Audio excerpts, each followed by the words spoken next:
Europa vai na contramão dos Estados Unidos e diminui a ajuda à Ucrânia.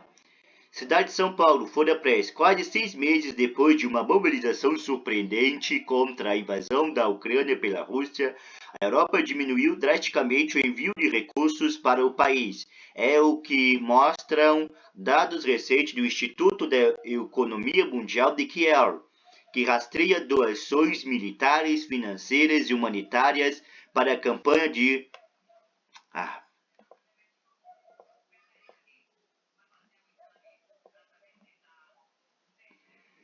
cidade, cidade de São Paulo.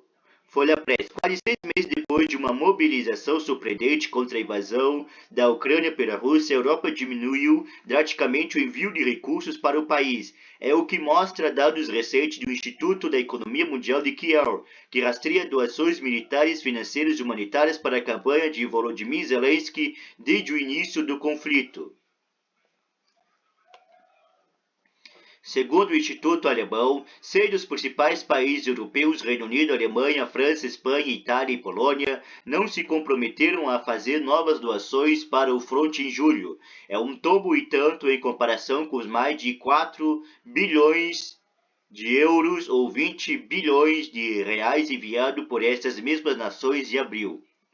A queda não significa, porém, que a Europa tenha deixado de enviar recursos para a Ucrânia, 2/3 do total de 1,5 bilhões ou 7,6 bilhões de reais em recursos internacionais enviados em julho ao território invadido vieram de uma nação europeia. A Noruega e outros países remeteram parte dos auxílios anunciados anteriormente ao longo do mês.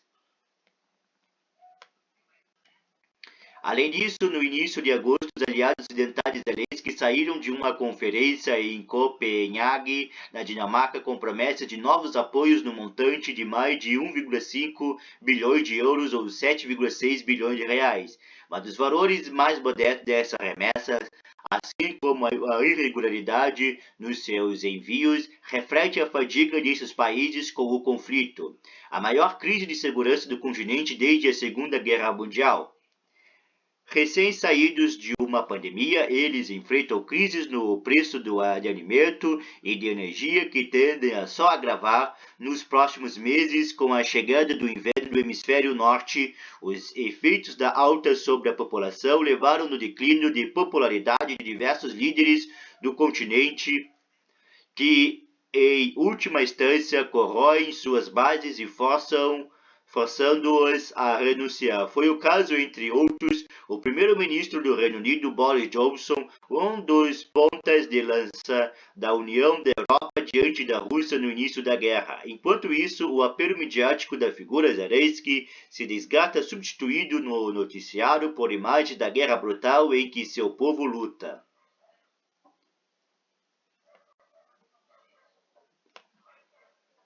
Se os europeus demonstrassem cansaço, os americanos parecem ainda apostar em uma potencial vitória de Zelensky. Segundo a base de dados de Kiev, Washington também não prometeu do mês passado novas doações ao país vizinho, mas em agosto, mês em que se comemora a independência da Ucrânia, anunciaram o envio de outros 3 bilhões de dólares ou 15,2 bilhões de reais em ajuda militar oriundos do pacote bilionário de assistência aprovado pelo Congresso.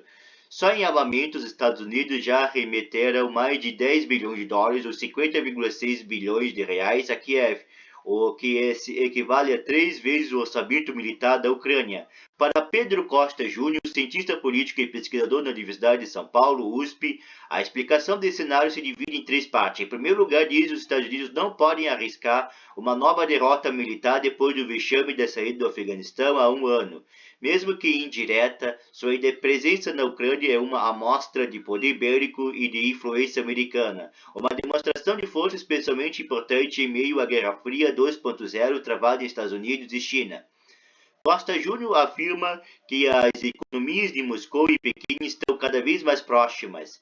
Era reforçado pelas sanções impostas aos russos pelo Ocidente do início do conflito, pelo Tratado de Amizade Sem Limites assinado pelos governantes das duas nações, pouco antes da guerra. Então, ao combater a Rússia, os Estados Unidos estão enfraquecendo também o seu principal rival hegemônico, que não é ela, mas a China, explica.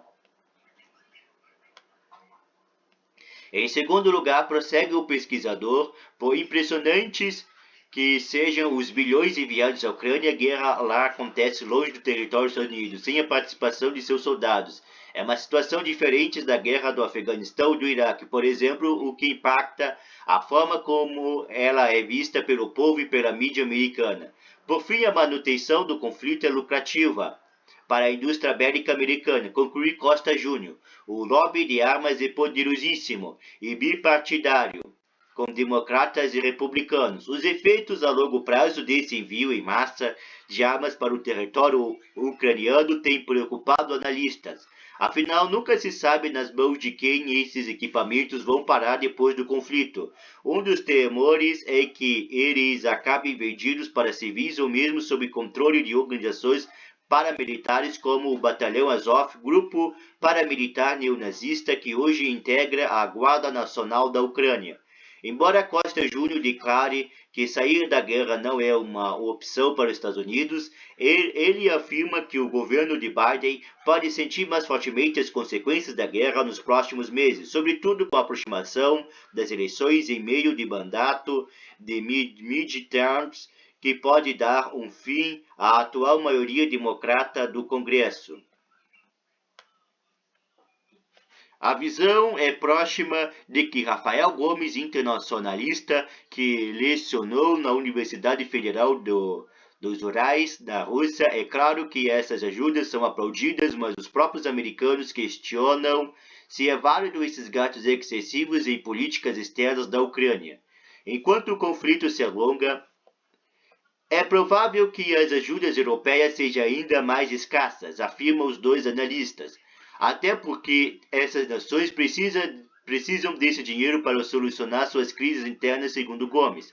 Torçamos para que a Europa seja não só o que apoia e ajuda a Ucrânia, mas também o que cobra o fim do conflito.